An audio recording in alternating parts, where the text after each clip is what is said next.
Wealth creation का एक बहुत बड़ा पार्ट है चाइल्ड की एजुकेशन की प्लानिंग करना।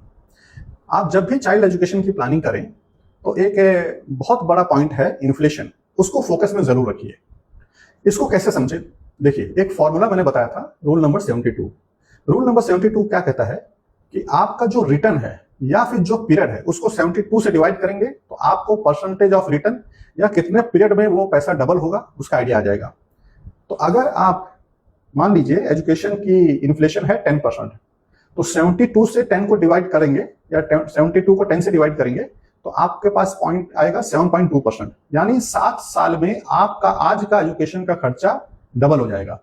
मान लीजिए कॉलेज का तो बहुत कम लोगों को आइडिया होगा, लेकिन स्कूल का आपको आइडिया है कि आज की तारीख में 11वीं 12वीं क्लास में 1.5 से 2 लाख, मेट्रो शहरों में तो 3 से 4 लाख 5 लाख का भी खर्चा आ जाता है, लेकिन मैं 1.5 से 2 लाख ही पकड़ के चलूं कि 11वीं क्लास में एक बच्चे का आज की तारीख में 2 लाख रुपए का खर्चा है और आपका बच्चा आज 5वीं क्लास में है, तो आज से 7 साल बाद उसको 11वीं पढ़ने के लिए ही कम से कम 4 लाख की जरूरत पड़ेगी।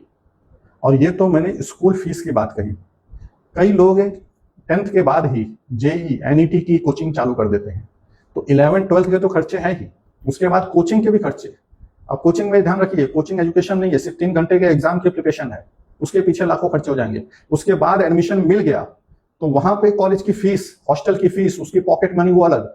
और अगर मन चाहे कॉलेज में नहीं हुआ तो ऐसा तो है नहीं कि हम बच्चों को सड़क पे छोड़ देंगे, उसको प्राइवेट में डालेंगे, तो प्राइवेट के खर्चे उससे भी ज्यादा।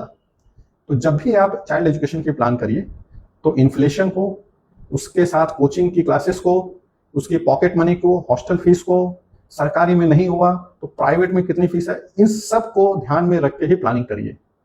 मेरे ख्याल से अगर आज की तारीख में 4 साल का कोर्स 25 से 30 लाख में हो जाता है और आपका बच्चा अभी 5वीं क्लास में यानी 10 साल 12 साल की उम्र है, तो आप उसका डबल की प्लानिंग करिए, यानी 50 से 60 लाख की प्लानिंग करिए।